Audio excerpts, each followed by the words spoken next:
Kamu harus lebih memperhatikan nasib dirimu. Janganlah kamu menoleh pada orang lain, sedangkan dalam dirimu masih ada sesuatu yang harus diperbaiki. Kata-kata hikmah Syekh Abdul Qadir Jailani dalam kitab Jala al-Khotir. Puasa orang zuhud dan orang arif. Orang yang zuhud itu berpuasa dari makan dan minum, sedangkan orang yang arif itu berpuasa tanpa diketahui. Puasa orang zuhud itu siang hari, sedangkan puasa orang arif itu siang dan malam. Ia tidak berbuka dari puasanya, sehingga ia bertemu Tuhannya. Orang yang arif itu puasa tahunan selalu demam. Puasa tahunan dengan hatinya, demam dengan rahasianya. Dan ia tahu bahwa sembuhnya itu adalah dengan bertemu Tuhannya dan dekat kepadanya. Syarat untuk sampai kepada Allah Subhanahu wa Ta'ala. Lelah itu selama kamu berkemauan untuk menuju dan berjalan kepadanya. Apabila kamu telah sampai dan habis jarak perjalananmu, dan kamu berada di dalam rumah dekat dengan Tuhanmu, maka hilanglah beban itu. Maka tetaplah terhibur dengannya yang berada di dalam hatimu, dan kamu akan bertambah sehingga kamu mengambil sesuatu di sampingnya. Mulanya kamu kecil, kemudian menjadi besar. Apabila kamu sudah besar, maka hati penuh dengan Allah. Maka tidak ada jalan dan tidak ada sudut bagi hati untuk selainnya. Jika kamu ingin sampai kepada ini, maka jadilah kamu mengikut perintahnya, mencegah segala larangannya, berserah diri kepadanya dalam kebaikan dan keburukan, kaya dan fakir, mulia dan hina. Bersopanlah terhadap Allah dan makhluknya. Bersopanlah yang baik terhadapnya dan terhadap makhluknya. Sedikitlah berbicara yang tidak berguna bagimu. Ilmu tanpa amal. Orang-orang yang meninggalkan amal dalam keadaan berilmu, ilmu itu akan melupakanmu dan berkahnya hilang dari hatimu. Wahai orang-orang yang bodoh, seandainya kamu mengetahuinya, niscaya kamu mengetahui siksaan-siksaannya. Syirik lahir dan batin. Syirik itu ada pada lahir dan batin.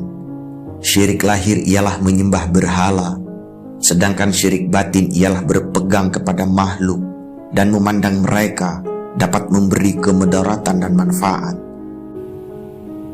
Memberi lebih baik daripada menerima. Wahai anak, janganlah kamu menuntut sesuatu kepada seseorang, dan jika kamu mampu untuk memberi dan tidak mengambil, maka lakukanlah. Kamu melayani dan kamu tidak minta dilayani oleh orang lain, maka lakukanlah. Gunakan waktu tersisa untuk akhiratmu. Jadikanlah akhiratmu itu sebagai modalmu, dan jadikan dunia itu sebagai keuntunganmu. Gunakanlah seluruh waktumu untuk menghasilkan akhiratmu. Lalu apabila dari waktu itu ada sedikit yang tersisa, maka gunakanlah untuk berusaha dalam urusan duniawimu dan mencari penghidupanmu. Nasihati diri sendiri sebelum menasihati orang lain. Nasihatilah dirimu terlebih dahulu, barulah kemudian menasihati orang lain. Kamu harus lebih memperhatikan nasib dirimu. Janganlah kamu menoleh pada orang lain, sedangkan dalam dirimu masih ada sesuatu yang harus diperbaiki. Jangan takut dan berharap kepada makhluk. Jangan kamu takut kepada makhluk, dan janganlah kamu berharap kepada mereka, karena hal itu menunjukkan betapa lemahnya imanmu. Hendaklah engkau istiqomah dalam cita-citamu, sehingga engkau memperoleh ketinggian, karena Allah Subhanahu wa Ta'ala akan memberimu sesuatu yang layak dengan cita-citamu, dengan kebenaran dan keikhlasanmu. Bersungguh-sungguhlah engkau, songsong dan kejarlah, karena sesuatu itu tidak akan datang kepadamu begitu saja, tanpa berusaha memperolehnya, sedangkan engkau mempunyai kewajiban untuk melakukan amal kebaikan, sebagaimana engkau diwajibkan untuk mencari rezeki. Hindari buruk sangka. Selama hidup di dunia ini, yang terbaik adalah menyelamatkan hati dari buruk sangka. Berzikir mendekatkan diri kepada Allah. Orang itu dikatakan dekat dengan Allah selama dia meluangkan waktunya untuk berzikir setiap hari. Sedekahlah kepada pengemis. Bantulah orang fakir dengan sebagian harta kalian. Jangan pernah menolak pengemis, padahal kalian mampu memberikan sesuatu untuknya, baik sedikit maupun banyak. Raihlah kasih sayang Allah dengan pemberian kalian. Bersyukurlah kepada Allah yang telah membuat kalian mampu memberi.